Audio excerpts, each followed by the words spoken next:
Hi guys, Human Century and welcome back to another video, and today we're going to be ranking over masters. Just before we get into this, I want to say that if you do enjoy the video, please like and subscribe as it helps me out, and also that any master such as Eric Roberts or Derek Jacoby who've had more development in Big Finish I won't be taking into account, and that also means that masters such as Mark Gattis' master won't be on this list. Anyway, first in 9th place we have Eric Roberts. Now Eric Roberts is the master in the Doctor Who movie that the Americans made in 1996, and he's okay as the master. I wouldn't say he's awful. I think he's a bit camp in places, and he doesn't really. I think it's not anything. He's not wrong with him as an actor, but I think he plays the master slightly differently to how you expect someone to play the master, and it just didn't work.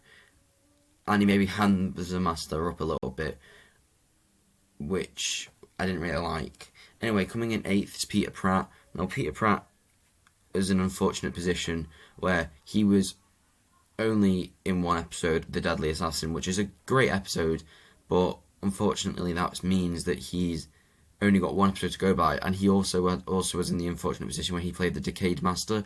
Now, the first time they used the Decayed Master, he wore a mask that made him look like with a skull and stuff, so you couldn't really see his facial expressions, so it restricted him quite a lot, and that combined with the fact he wasn't really the main focus of the episode up until like part 4, he just wasn't in it much, so there's not really much to go off with him. But he seems as he's a decent master for what he gets, but you can't rank him above any other master really, except from Roberts. I just can't rank him any higher because we get so little from him, and he's so restricted by everything. Then in 7th we have Derek Jacoby. Derek Jacoby is a great actor, but he's not in it for much of the actual on-screen appearance in Doctor Who. He's done a lot of Big Finish as the War Master, but he's not in it much. The reason I put him above Peter Pratt though is because what he is in at the very end of Utopia, he is great in. The end of Utopia is beautiful. The way he like goes, I am the master, and the Doctor's figuring out. It's all great, but he's in it for such a little time before John Sim comes in. It's not great. I kind of wish we maybe had a bit more with him. However, I think if we had a bit more with him, a bit more time with Derek Jacobi at least, then they might not have done John Sim's master, which, unfortunate. Then in 6th place we've got Geoffrey Beavers. Now, Geoffrey Beavers also played the Decayed Master, however they didn't use the mask this time, so whilst he also only got one episode, because of the fact that his face you could see it a bit more, and he was in it for a lot more of the story in The Keeper of Traken, he's not actually, I think he's a lot better than Peter Pratt, because he's in the story a lot more. He's a lot more expressive because of the his facial expressions and stuff. So I think he's a lot better. I also do prefer Geoffrey Beavers in general just to Peter Pratt. If I want to watch the Decayed Master, which is not, you don't really go, I want to watch the Decayed Master, but if you did, I would probably watch Keeper of Traken before the Deadly Assassin. But yeah, now next into where I'm gonna say is like the proper masters, where you kind of got your masters that are in multiple episodes, because so far we've had ones that have been in one episode or a little snippet of time, and then Eric Roberts in the movie, but this is the first one, and we've got Sasha Dewan.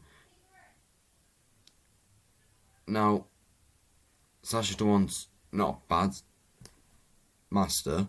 He's very good. He was in he's so far only appeared twice. He's in Timeless Children and Spy Falls Part 1 and Mace and Part 2. He's quite a good character. He's interesting, and he's very different. He's not different. He's a bit like John Sim's master, but he's still a very strong master in his own right. I quite like him. He's quite likable. But I think the crazy aspect of him was done slightly better than John Sim, and I didn't like that fact that they kind of repeated that. I also think it was possibly worse because they came off of the whole like Missy redemption arc, which I'll get to when I get to Michelle Gomez, but it still was he's still a really good master, and I hope we see more of him in Series 13 and the Jodie Whittaker specials that are coming up. Then in 4th place we've got John Sim. Now, as I said, John Sim is a great actor and a great master as well. He was in, I think, 3 episodes. So he's in the the Sound of Drums, like the Last of the Time Lords two-parter, the End of Time two-parter, and then he's in the Doctor Falls and a bit of World Enough in Time, Under the Skies. I really wish we'd got a bit more time with John Sim. I think John Sim suffers a lot, as I love his first story and I love his last story, but I'm not a massive fan of the End of Time, well, his character anyway in it.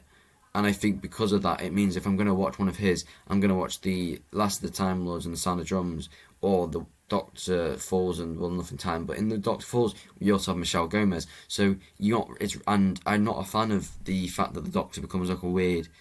Well, I don't really enjoy what happens to the Doctor in the Last of the Time Lords. So it's quite difficult to watch. For me, it's quite difficult to watch his master, and I do wish they'd maybe let him have more screen time, because all masters before him, like a couple of the masters I like more, like Michelle Gomez, Roger Delgado, Anthony Ainley, all had a lot more screen time than him, and I think that's why I like them more. But he's a strong master. He's a great actor. He's really good in Life on Mars. Yeah, but he's a good master for what he's given, and I loved his return in 2017 with the Doctor Falls. I thought, although people argue he didn't do very much in the story, I don't think it mattered. I think the whole point of him coming back was Missy to question her allegiance to the Doctor and then figure it out at the end of the story. But it worked well, and he was great in it.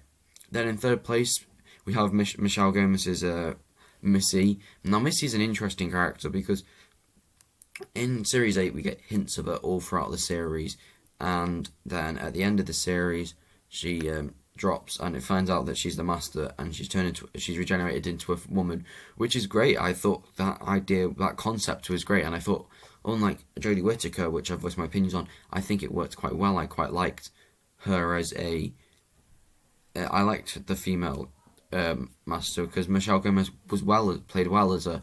Then we'd seen Michelle Gomez a couple of times in Series 9, you see her in the beginning of Series 9, and she's just kind of in and out a little bit, but, she's still kind of there. And then we get back in Series 10, and there's this mystery of the vault, and then she gets revealed to be in the vault. I think it's in the pyramid at the end of the world, or possibly Lie of the Land. I can't remember, but it's one of the Monk in the Monk trilogy, and yeah, the whole redemption arc in Series 10 with Missy is amazing. I think it's top tier. I think the way that Moffat created it was amazing. As I said, I think that's Sasha Dewan maybe got a bit worse rep though, because that kind of ruined it a little bit. But still, for what the redemption arc was amazing for what it was, and I love the ending of the redemption arc. It's so tragic that she decides to, in the end, to stand with the Doctor, and John Sim does not want that. John Sim Master doesn't want that to happen so much that he kills Missy, rather than letting her stand with the Doctor, and the Doctor will never know that she stood with him. But yeah, moving on to number 2, we have Roger Delgado. Now, Roger Delgado is a phenomenal master. In my opinion, he's the best master in terms of Doctor Master, like a chemistry. John Pertwee and Roger Delgado's masters work phenomenally together.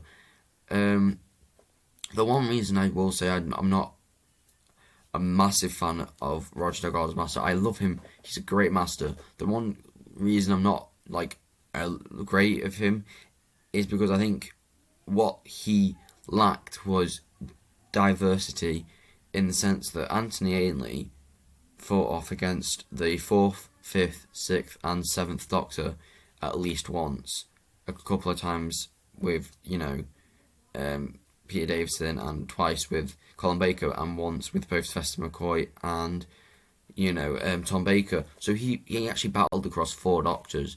Roger Delgado only ever played as master against John Pertwee, and John Pertwee had a 5-year run, and he only appeared in the second Series 8, Series 9 and Series 10 and which is 3 series, and he managed to get 8 episodes or something, and I think that was fine as a viewer of the back at the times. Maybe it was okay, but I think as sort of viewer of the Doctor Who now, when you're watching that, if you're gonna do a rewatch of the whole of Doctor Who, if you watch from Unearthly Child all the way to Survival, or even all the way to Timeless Children, or Revolution of the Daleks, it'll probably be one of the quite difficult parts will probably be watching Series 8 and watching the Master appear in Terror of the Autons all the way to Demons, then him appearing in Sea Devils and the Time Monster and Frontier in Space. He just